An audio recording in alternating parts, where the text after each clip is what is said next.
wabarakatuh. Waalaikumsalam.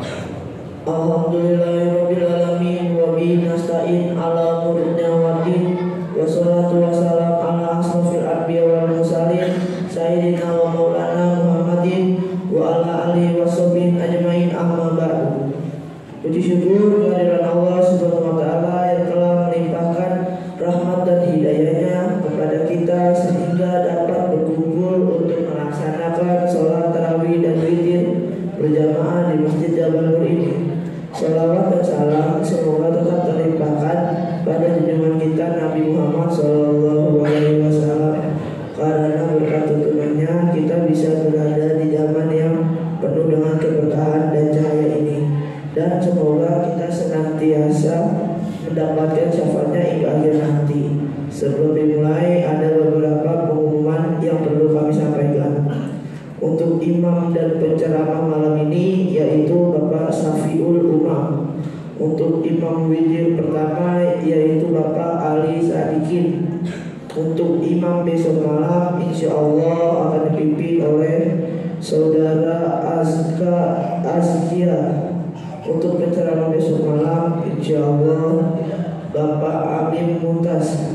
Hasil kotak amal kemarin alhamdulillah mendapatkan uang sejumlah 5.212.000 serta saldo sampai saat ini 8.345.000. Bagi jamaah yang ingin mengikuti atau menyisihkan sebagian hartanya dalam kegiatan iktikaf bisa menghubungi nomor telepon yang sudah tertera di mading Masjid Jabal Nur, ataupun bisa menemui langsung panitia di setelah sholat tarawih untuk mendapatkan makan sahur untuk setiap malam.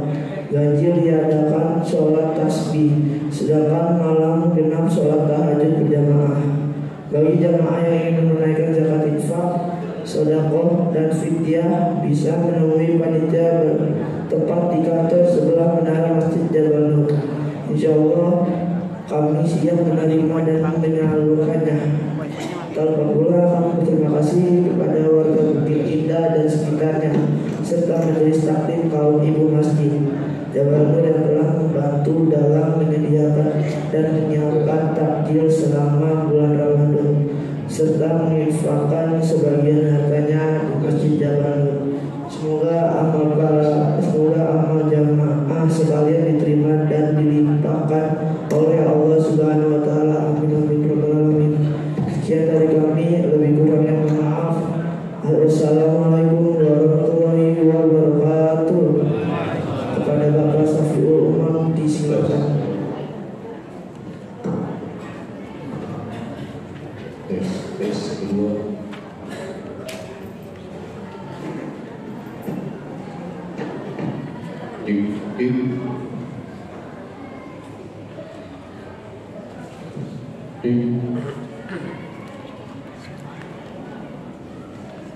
Assalamualaikum warahmatullahi wabarakatuh.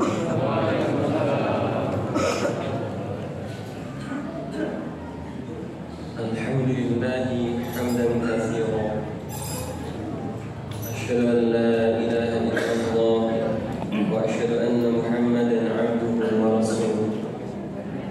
Wassalawatullahi wa salamuhu alaihi wa ala alihi wa sahbihi wa man tabi'a hudahu ila yaumil ba'tsi wal nusyur, amma ba'd. Ma'asyiral muslimin rahimakumullah. Pada malam hari ini saya ingin menyampaikan kultum yang bertema menjadikan Al-Quran zikir harian. Sebagai muslim sudah selayaknya kita jadikan Al-Quran sebagai zikir harian. Bahkan hembusan nafas dan lantunan di bibir saat-saat senggang tidak ada lain kecuali Al-Quran. Membaca, mentadabburi dan menghafalnya adalah zikir yang agung dan mulia. Dalam sebuah hadis disebutkan, An Ibnu Abbas qala qala rajulun ya Rasulullah ayyul amal ahabbu ila Allah qala al-hal al-murtahil qala wa mal hal al-murtahil qala alladhi yaqribu min awwal al-Qur'an ila akhirih kullama halla irtahalla. Dari Ibnu Abbas radhiyallahu anhu, dia berkata, ada seseorang yang bertanya kepada Rasulullah sallallahu alaihi wasallam, "Wahai Rasulullah, amalan apakah yang paling dicintai oleh Allah Subhanahu wa taala?" Beliau menjawab, "Al-hal wal murtahal." Orang ini bertanya kembali, "Apa itu wahai Rasulullah?" Beliau menjawab, yaitu yang membaca Al-Quran dari awal hingga akhir. Setiap kali selesai, ia mengulanginya lagi dari awal. Ma'asyiral muslimin rahimakumullah, seorang muslim hendaklah menjadikan bacaan Al-Quran sebagai wirid harian, menghatamkan seluruh Al-Quran menurut kadar kemampuannya. Banyak contoh dari para pendahulu kita yang saleh dalam semangat mereka menghatamkan Al-Quran. Misalnya Sayyidina Uthman bin Affan radhiyallahu anhu menghatamkan Al-Quran dalam semalam. Imam Asy-Syafi'i menghatamkannya dalam sehari semalam. Imam Al-Bukhari menghatamkan Al-Quran sehari sekali pada bulan suci Ramadan. Dalam membaca Al-Quran, kita dianjurkan untuk membacanya secara keseluruhan dari awal hingga akhir secara terprogram. Selayaknya kita membaca disertai dengan target dan batasan waktu tertentu. Dalam hal menghatamkan Al-Quran ini, Imam An-Nawawi rahimahullah berkata, sepantasnya seseorang menjaga rutinitas dan memperbanyak membaca Al-Quran. Para salafus salih mempunyai kebiasaan yang bervariasi dalam menghatamkan Al-Quran. Ibnu Abi Dawud meriwayatkan dari sebagian salaf bahwa di antara mereka ada yang menghatamkan setiap 2 bulan, ada yang setiap bulan, ada yang setiap 10 hari, ada yang setiap 8 hari. Dan dari kebanyakan mereka adalah menghatamkan Al-Quran setiap 7 malam. Dan dari sebagian mereka ada yang menghatamkan setiap 3 hari. Dan yang terbaik bahwa hal itu berbeda menurut tugas dan kewajiban seseorang. Apabila dengan pelan ia bisa memahami makna dan tafsirnya secara baik, maka hendaklah ia membaca menurut kadar yang ia bisa mendapatkan kesempurnaan pemahaman yang dia baca.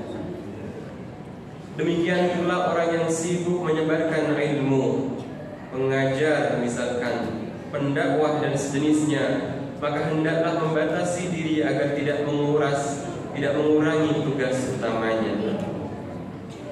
Dan jika bukan seperti golongan tersebut dan tidak punya tugas yang lain, maka hendaklah kita memperbanyak membaca sebatas kemampuan yang tidak menyebabkan rasa bosan.